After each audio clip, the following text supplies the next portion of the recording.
Welcome back everyone. In today's video, we're going to continue making Draconic ingots. However, I would like to apologize that I'm not going to use my alt account for today's video because my dragons there are still young. Instead, I will be using my staff account for I already had all dragons here. They can be used for this purpose. In this account, I already have 600 years old above fire and ice dragons. And I also built the Fire and Ice Forge. By the way, Ice Forge has the same building setup with the Fire Forge, but only the bricks aren't the same. All ice bricks are available in Dragon Shop.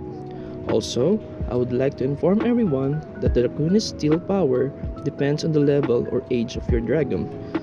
So, the older your dragon, the powerful your ingot, according to our admin in this server.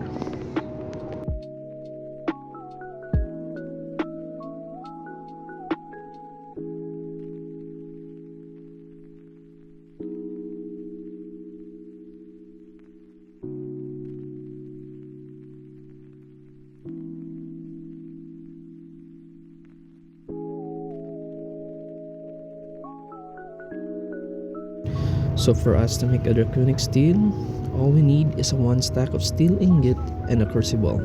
Also, when we are forging a fire or ice Draconic steel, we will need our dragon.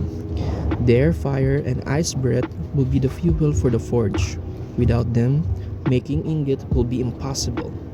In addition, once we use fire dragon breath, we will see a small fire particle effects above the forge. This means that the forge is cooking the steel. If you cannot see any small fire particle effects, it means that you didn't heat the forge with your fire breath and you need to reposition your dragon. Furthermore, you will know that the steel ingot is already cooked when smoke effects will appear instead of the fire particles.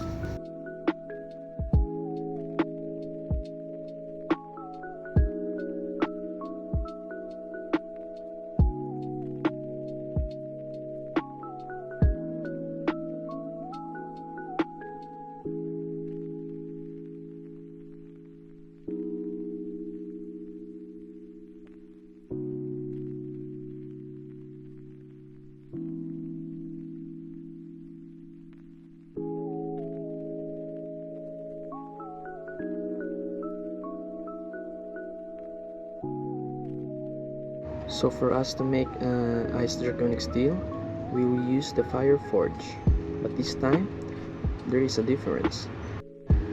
Once the steel is cooked in crucible, we will need to remove the crucible and transfer it to the ice Draconic forge. Then we will use our ice dragon breath to cool down the crucible and make it into an ice Draconic steel.